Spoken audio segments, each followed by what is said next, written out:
En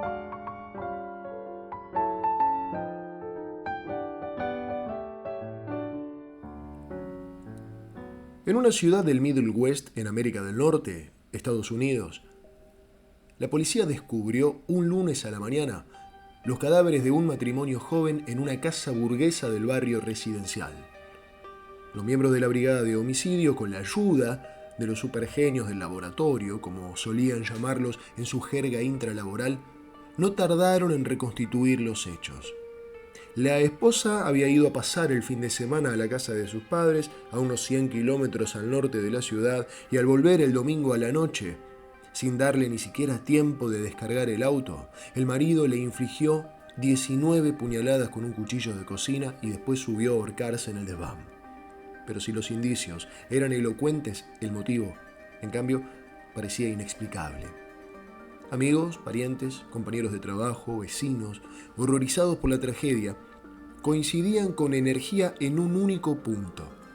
Casados desde hacía 7 años, los esposos se llevaban muy bien y mucho más aún, seguían tan enamorados como el día en que se habían conocido. Representaban para todos la pareja modelo. Habían franqueado no hacía mucho la treintena y eran hermosos, inteligentes y desde un punto de vista profesional estaban en pleno ascenso. Ella dirigía una agencia bancaria relativamente importante y él era ejecutivo en una empresa de computadoras. Si no habían tenido hijos hasta ese momento era porque habían querido obtener primero cierta independencia económica y profesional, pero, justamente, 2 o 3 amigas íntimas de la mujer lo sabían, desde hacía un par de meses habían decidido por fin tenerlos, y la esposa había abandonado los anticonceptivos. Les gustaban los viajes, el deporte, los productos de marca, la buena mesa. Eran rubios, sanos, esbeltos, amantes de la música clásica y popular.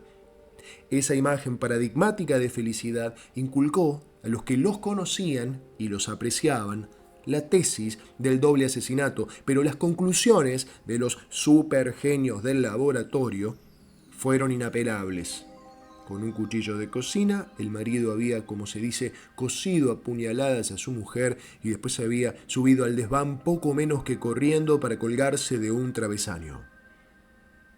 Pero aunque los hechos eran claros, seguían faltando, como mascullaba el inspector Quinn, que estaba a cargo de la pesquisa, las putas razones. Cuando el médico forense y los diferentes expertos en indicios materiales redactaron sus conclusiones, el inspector consultó a 3 psiquiatras que después de estudiar el caso en detalle, sacaron por separado la misma conclusión expresada en términos tan idénticos que Quinn llegó a preguntarse si los psiquiatras, de los que cada uno ignoraba que los otros 2 habían sido consultados, no se habían puesto de acuerdo a sus espaldas. Pero no había ocurrido nada de eso. Los 3 dictaminaron un caso de demencia repentina, motivada, según ellos, por el hecho de que al encontrarse solo durante un fin de semana, el marido, habituado al apoyo emocional de su mujer, había perdido de golpe el sentido de la realidad, y con él las referencias identificatorias, sociales, afectivas, morales, etc. Ese fenómeno psíquico era, según los psiquiatras, más frecuente de lo que la gente se imaginaba. El hombre no había matado a su mujer, ni se había ahorcado a sí mismo, simplemente porque las nociones de matar, mujer, sí mismo, habían sido barridas de sus representaciones, dejando al desaparecer del lugar que ocupaban una especie de agujero blanco y árido, igual que un pozo de cal viva. Una coincidencia tan asombrosa en los 3 informes convenció de inmediato al inspector de que las putas razones eran justamente que no las había. De modo que un mes más tarde el caso estaba archivado.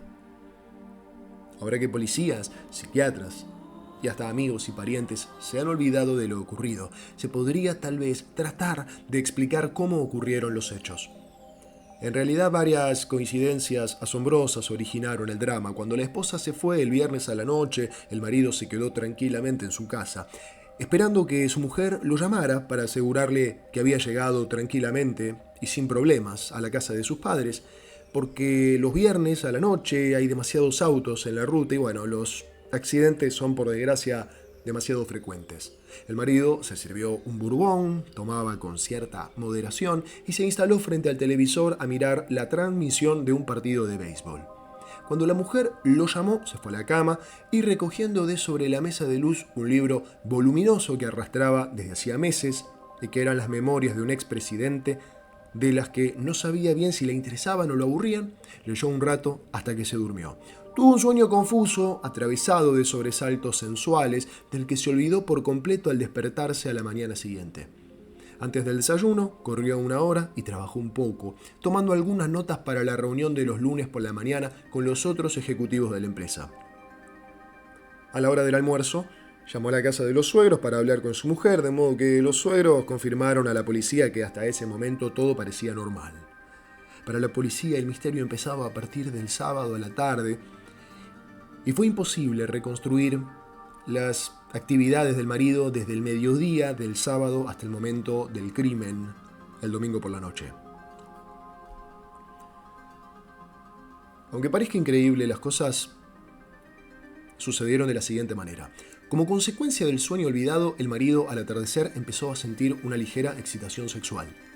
A la noche fue a comer solo a un restaurante francés del centro que acababan de inaugurar y al que iba por primera vez, donde no lo conocían, y como fue sin reservar y pagó en efectivo y no se encontró con ningún conocido, no dejó ninguna huella de su paso.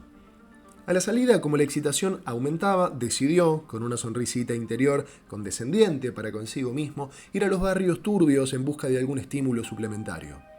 Iba sin proyecto definido porque las relaciones con su mujer lo satisfacían plenamente, o por lo menos así lo creía. De modo que había no poca ironía y gratuidad en su comportamiento, que justificaba diciéndose que estaba yendo de un modo vago a la pesca de otra cosa, sin saber con exactitud qué. Indiferente a las prostitutas que lo llamaban, aterrizó por fin en un sex shop y después de pasear un rato entre las estanterías y los mostradores abarrotados de objetos, de cassettes, de libros y de revistas, sacó al azar un viejo video que estaba en una canasta de saldos y se lo llevó a su casa para verlo con tranquilidad desde la cama.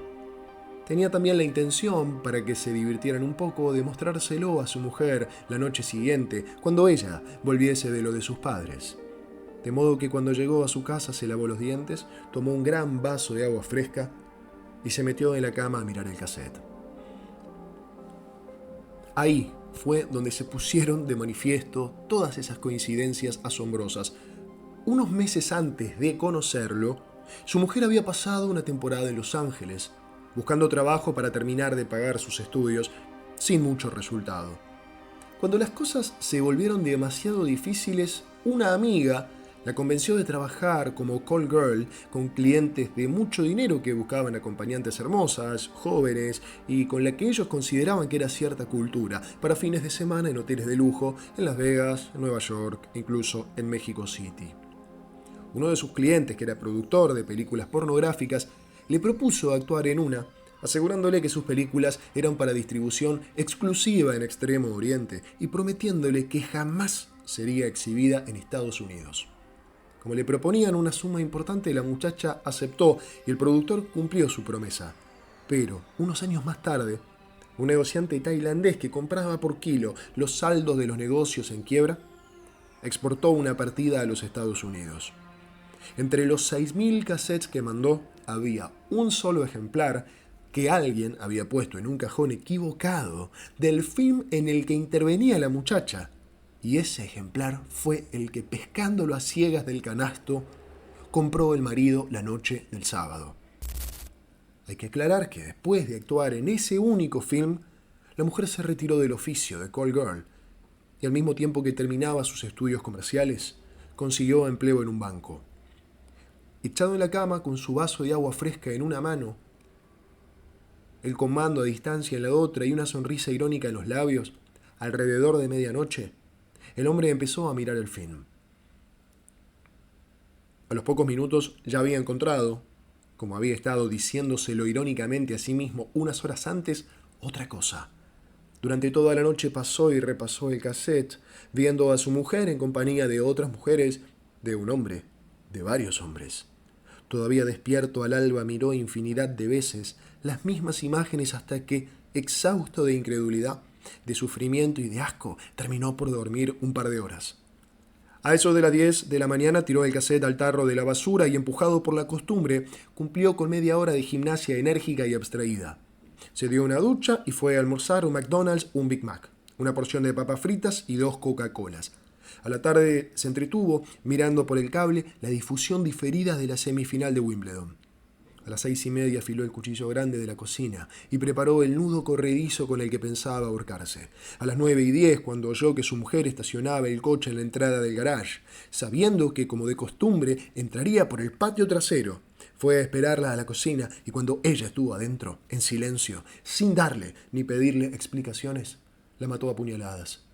Después subió las escaleras casi corriendo y se colgó, no sin trabajo, de un travesaño en el desván. Esa misma noche, los basureros se llevaron el cassette, que, debemos repetirlo, era el único ejemplar que había vuelto a los Estados Unidos, y sin siquiera sospechar su existencia, lo hicieron desaparecer para siempre de la faz de la tierra.